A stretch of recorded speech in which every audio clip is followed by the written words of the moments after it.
ተወዳጁ የሙዚቃ አቀናባሪ ካሙዙ ካሳ ተከሰሰ።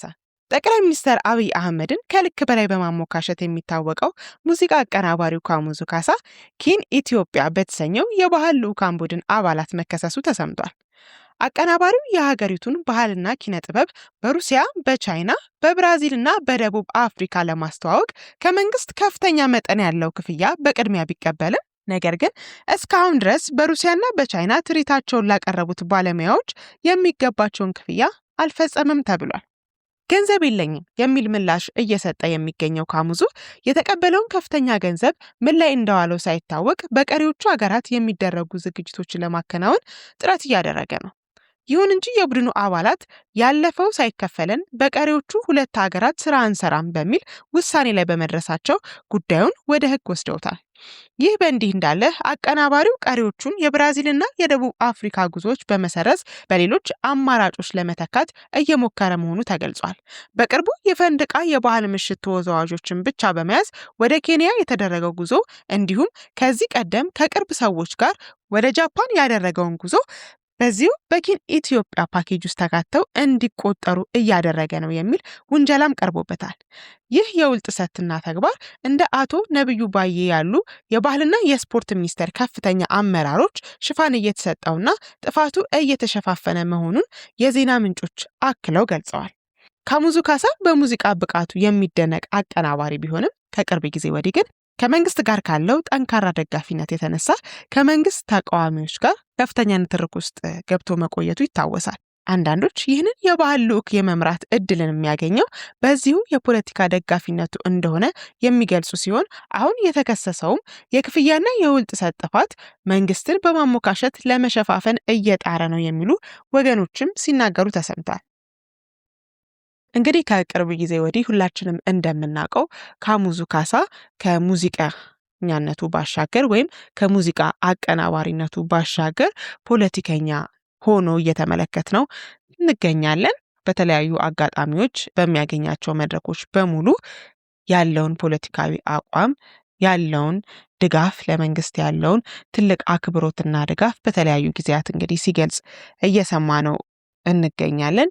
ይህንንም ተከትሎ እንግዲህ ብዙ የተለያዩ አስተያየቶች እየተሰጡት ይገኛሉ። የትችትም የድጋፍም ማለት ነው። አንዳንዶች እንደውም ይቅርብህ፣ ሙዚቃ ብታቀናብር ይሻልሃል፣ ይሄ ቦታ ላንተ አይመጥንም፣ ምናቅህ በሙዚቃው ነው፣ ፖለቲካው ይቅርብህ ያሉት ሲኖሩ፣ ሌሎች ደግሞ እንግዲህ በርታ፣ ከጊዜው ጋር መራመድ ነው፣ ይሄ ነው የሚያስፈልገው፣ የተለያዩ ሀሳብ አስተያየት ሰጪዎች አሉ። እንግዲህ ካሙዙ በርታ የሚለውን የደጋፊዎቹን ትዕዛዝ ሰምቶ በሚመስል መልኩ በተለያየ ጊዜ ከሙዚቀኝነቱ በዘለለ ፖለቲከኛ ሆኖ እየተመለከት ነው እንገኛለን። እናም ደግሞ ከላይ እንደገለጽ ነው በባህልና ስፖርት ሚኒስቴር በኩል የቀረበለትን ኢትዮጵያን የማስተዋወቅ እድልን ተጠቅሞ ከተጠቀሱለት 4 ወይም 5 ሀገራት 2 ሀገራት ልዑካን ቡድኑን ይዞ ሄዶ ያቀረበ ቢሆንም ቀጣይ የቀሩት ሀገራት ከመሄዱ በፊት እንግዲህ የሁለቱን አገራት ክፍያ ለልዑካን ቡድኑ ባለመክፈሉ ምክንያት ነው ክስ የቀረበበት። ይህንንም ክስ እንግዲህ እያስተባበለ እንደሚገኝ ነው መረጃዎች እየገለጹ ያሉት፣ ገንዘብ የለኝም በሚል እንዲሁም እንደገለጽ ነው በቅርቡ ኬንያና ጃፓን ያደረገውን ጉዞ ሁሉ ወደ ኪን ኢትዮጵያ ወደ ተሰኘው የጉዞ ፓኬጅ ቀላቅሎ ሩጫዬን ጨርሻለሁ ወይም ዝግጅቴን አቅርቤ ጨርሻለሁ ብሎ የቀረውን ክፍያ ከመንግስት ለመውሰድ በሚመስል መልኩና ደግሞ የቡድን አባላቱን አፍ ለማዘጋት በሚመስል መልክ እየተራራጠ እንደሚገኝ ነው መረጃዎች እየገለጹ የሚገኙት። እንደ እውነቱ ከሆነ እንደዚህ አይነት ተግባራት በተለያዩ ታዋቂ ሰዎች በተለይ እንደዚህ አይነት ሙያ ውስጥ ባሉ ሰዎች የተለመደ ነው። ብዙ ጊዜ እንደዚህ አይነት ክሶች ይነሳሉ። ነገር ግን ያን ያህል ውሳኔ ሲወሰንባቸው አይተን አናቅም።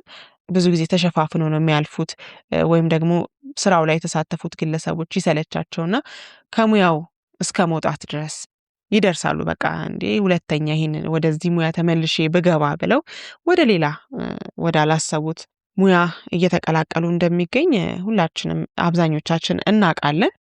ታዋቂ ሰዎች ብዙ ጊዜ ስማቸውን ነው የሚጠቀሙት። ህዝብ ፊት ያለው ስማቸው እንዳይበላሽ የተለያዩ ነገሮችን እየተጠቀሙ እንደዚህ አይነት ስራዎችን ነው አብዛኛውን ጊዜ የሚሰሩትና እንግዲህ ከነዛ መካከል እንግዲህ አንዱ ካሙዙ ካሳ ሆኖ ተገኝቷል። ከዚህ በፊት ከባለቤቱ ጋር ተለያይቶ ከሌላ ሴት ጋር በጀመረው ግንኙነትና እሷ በቃኝ ብላ በመክዳቷ ምክንያት ትልቅ ሐዘን ውስጥ ገብቶ እንደነበር ይታወቃል። እንደውም ያኔ ብዙ ሰው እንዴ መቼ ነው ከሚስቱ ጋር የተለያየው? አረ ይሄ ነገር ውሸት ነው እስከ ማለትም ደርሰው ነበረ። እንግዲህ ከላይ እንደገለጽ ነው ካሙዙ ካሳ በዚህ ጉዳይ ምክንያት ክስ እንደተመሰረተበት ገልጸናል። ነገር ግን እስካሁን ድረስ ከባህልና ስፖርት ሚኒስቴር በኩል የተሰጠ ይፋዊ መግለጫ የለም። እንግዲህ ባህልና ስፖርት ሚኒስቴርን የሚመሩት ከዚህ በፊት የአዲስ አበባ ዩኒቨርሲቲ ፕሬዚዳንት የነበሩት አቶ ነብዩ ባዬ ናቸው። ብዙ ሰው እንግዲህ ከእሳቸው ጋር በመተባበር ነው ይህንን ስራ የሰራው፣ እሳቸው ናቸው እየሸፋፈኑለት ያሉት እየተባለ እየተወራ ይገኛል። ነገር ግን አሁን እስካሁን ድረስ ባህልና ስፖርት ሚኒስቴር ምንም አይነት መግለጫን አላወጣም። ስለዚህ ጉዳይ ምንም አይነት መረጃን ለህዝቡ አላጋራም። በሌላው ዜናችን ደግሞ ቲክቶከሯ ዮቲናስ በፍርድ ቤት ክስ ሊመሰረትባት እንደሆነ እየተገለጸ ይገኛል። በቲክቶከር ዮቲናስ ወይም ሀያት ናስር እና በሰይድ አህመድ መካከል ያለው ውጥረት አዲስ ምዕራፍን ይዟል። ብዙዎች ከዚህ በፊት የተፈጠረው ውጥረት በሽምግልና አልቋል ወይም ሰይድ ፈርቶ ትቶታል ብለው አስበው የነበረ ቢሆንም ነገር ግን እውነታው ሌላ መሆኑን ተመልክተናል። በማህበራዊ ሚዲያ በተለይም በፌስቡክ የሚታወቀው ሰይድ አህመድ ዮቲናስ በፈጸመችበት ስም ማጥፋት ፍርድ ቤት ሊያቀርባት መሆኑና ጉዳዩ እንዳልተረሳና በሂደት ላይ መሆኑን ለአድናቂዎቹ አጋርቷል። እንደ ሰይድ ገለጻ እንግዲህ ጉዳዩን በንግግር ለመፍታት ጥረት ተደርጎ የነበረ ቢሆንም ታዋቂ ግለሰቦችና የብዙሃን መገናኛ ሰዎችም በዚህ ጉዳይ ላይ ጣልቃ ገብተው ነገሩን በሰላም እንዲያልቅ ቢሞክሩም ዮቲናስ ግን ለንግግር ፈቃደኛ ሳትሆን ቀርታለች። ጠበቆች ጉዳዩን ወደ ፍርድ ቤት ከመሄዱ በፊት በሕግ አግባብ ማስጠንቀቂያ በዋትሳፕ ልከውላታል። ነገር ግን ዮቲና መልእክቱን ካየች በኋላም ምንም አይነት ማስተካከያ ከማድረግ ይልቅ የፌዝ ምላሽ በመስጠት ችላ ማለቷ ተገልጿል።